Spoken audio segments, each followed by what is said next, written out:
Hello dear viewers and welcome back to another episode of a Perambulate with Picard. In fact, the last episode, as today I'm going to be talking about Et in Arcadia Ego Part 2.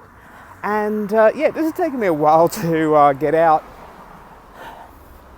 Basically because I was just a bit underwhelmed by this finale.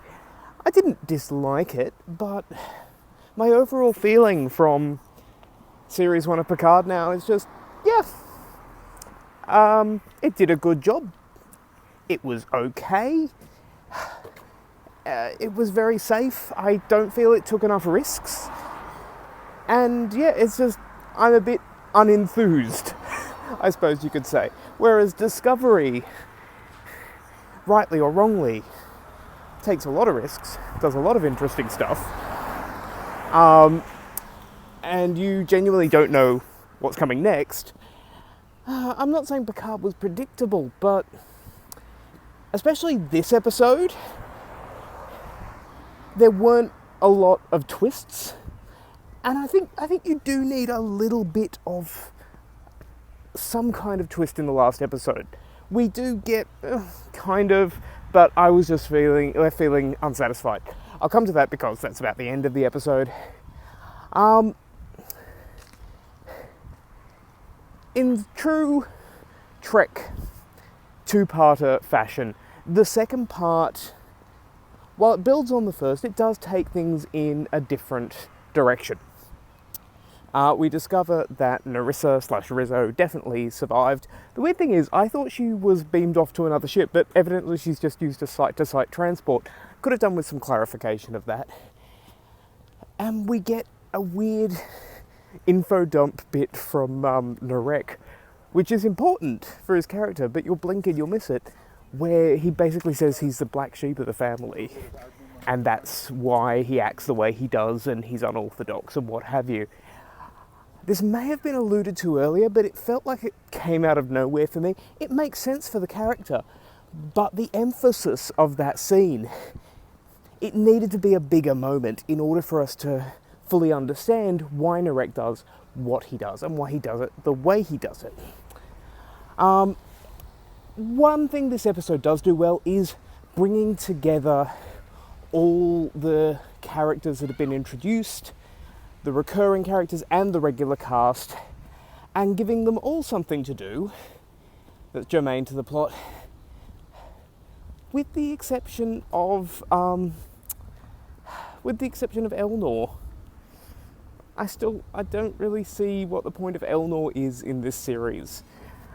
Sort of anything he set out to do, he's kind of failed it. You know, he pledged his sword to Picard, disobeys Picard's orders, and then Picard releases him from his service. He tries to protect Hugh, and Hugh ends up dying. And then he's just spent the last few episodes sort of trailing around after 7 of 9. Now, this is not a comment on Evan Evagoria's performance. I actually really like him. The role of someone who is unflinchingly honest could easily be overplayed. It could easily be really schlocky comic relief. But Evan instead plays it with a freshness I really appreciate. Rather than being someone who is, people who talk about brutal honesty very often are quite cruel and arrogant and hide that behind the idea of brutal honesty. Elnor doesn't seem cruel or arrogant. Elnor just seems honest. When the crew aboard the La Serena team up with Narek, Elnor kind of gets the last word in that meeting, which was, "I still don't like you." But again, it's not cruel. I just hope more is done with his character in the second series, because I think he has great potential to explore some plot lines with him, and I think Evan's a good actor. It's just he has been given a very thankless role this series. As for the main plot, we've got the Romulans coming to get the synths, and we discover, as I thought may be the case last week, that Sutra has engineered this situation to get the rest of the synths on a war footing. And I quite like the confrontation between her and Alton Sung. Alton Sung is not Law. I was wrong on that. Sung did have a secret kid somewhere.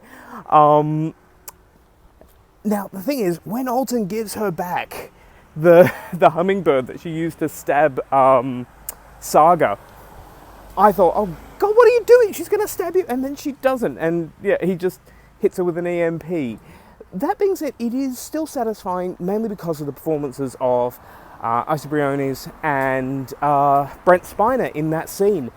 There's no big declarations, there's no anger from either character. It's just two opposing worldviews. And yeah, Brent is absolutely brilliant in this.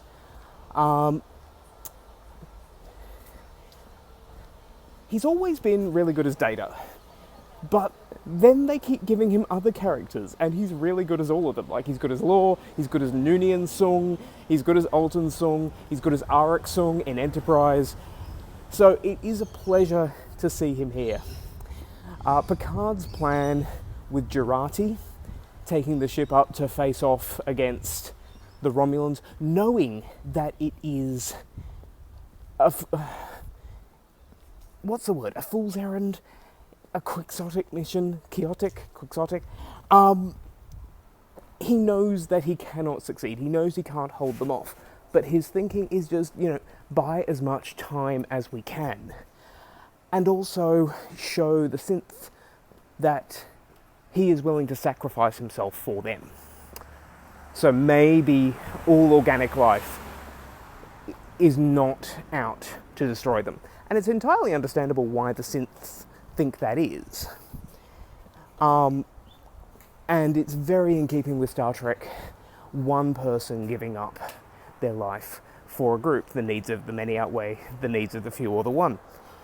Jurati, of course, gets that wonderful bit with the bit of alien tech where she realizes she can project loads of La Serenas into space. It's such a weird thing for Star Trek to do. It's like, oh, this is a piece of technology that basically grants wishes, using the quantum improbability theory from Hitchhiker's Guide to the Galaxy. But it does give us that wonderful image where Jurati turns around and suddenly the air is full of her face. I really enjoyed that. Now, as for the Romulans themselves, I've already said I don't particularly like the ship designs, and it still rankles me that this race without a planet can get together these 218 new ships. Now, this is the thing. Earlier on in the series, we saw an original series era Romulan bird of prey, right? Implication being they're using old ships because, they are kind of not exactly scavengers now, but without a base of influence. However, the Zhat Vash, who are this secret organization of, only a few people who don't go totally insane when they see the admonition, the Zhat Vash have 218 new warbirds that have been built sometime in the last 15 years after their planet's blown up.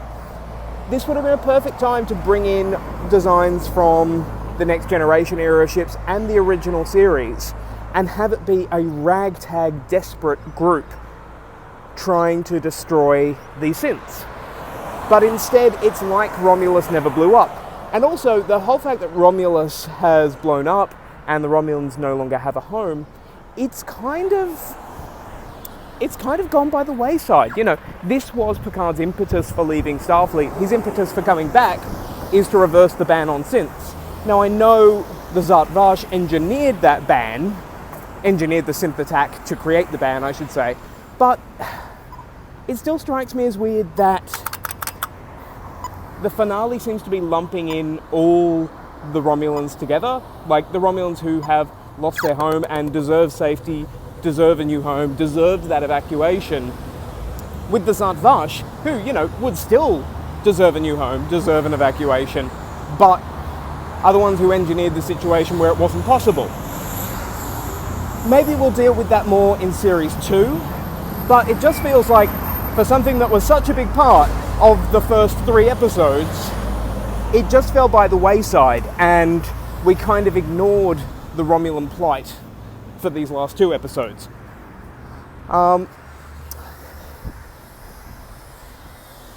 Raffi and Rios, they get this sort of Mission Impossible bit with Narek and Elnor, which is enjoyable enough. But I have to say, I'm still pretty unconvinced by the relationship between Rios and Jurati.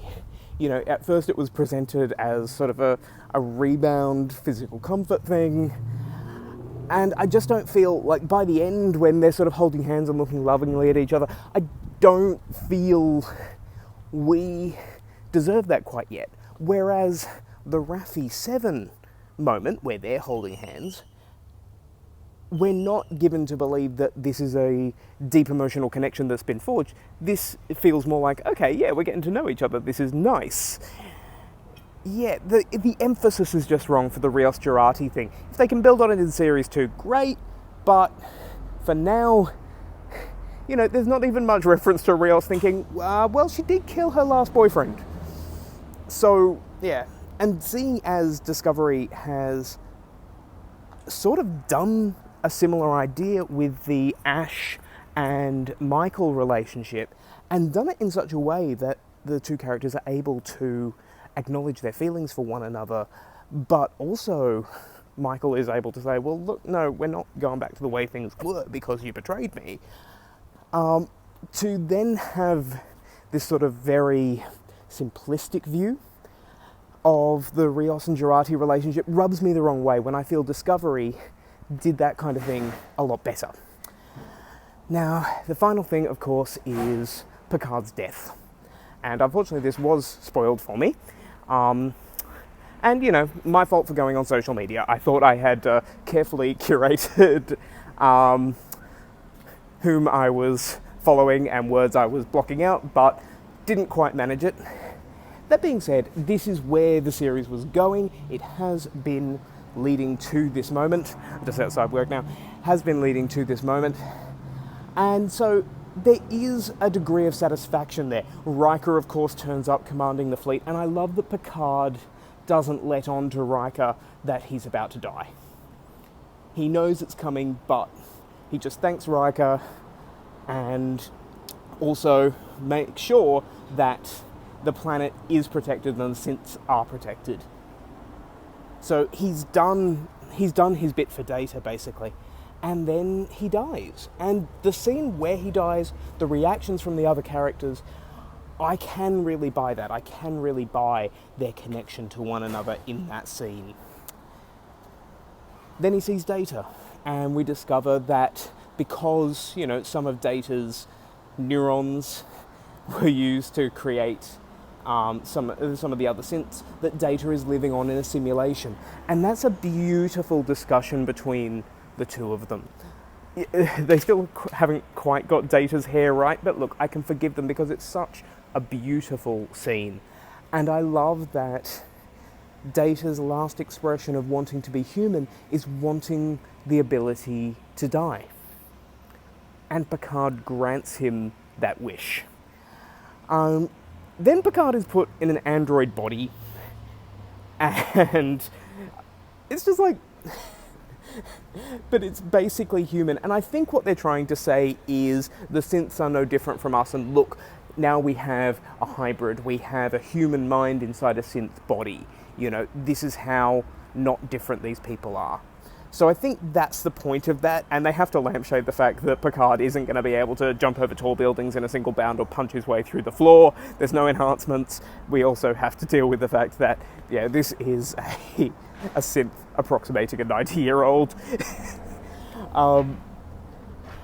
And then we see Data pass inside the simulation, and as someone who grew up watching The Next Generation, as someone who Next Generation is still my favourite Trek, it's a great deal more satisfying than Data's death in Nemesis.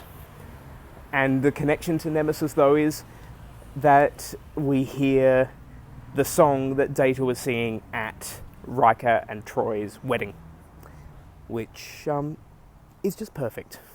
And sort of Data just lies down and there he goes. And he seems to sort of float off. Maybe he still exists in some way on those chips.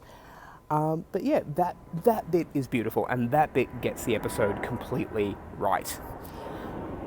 But just overall, yeah, I was a little, I'm not sure disappointed is the word, but just underwhelmed by the season.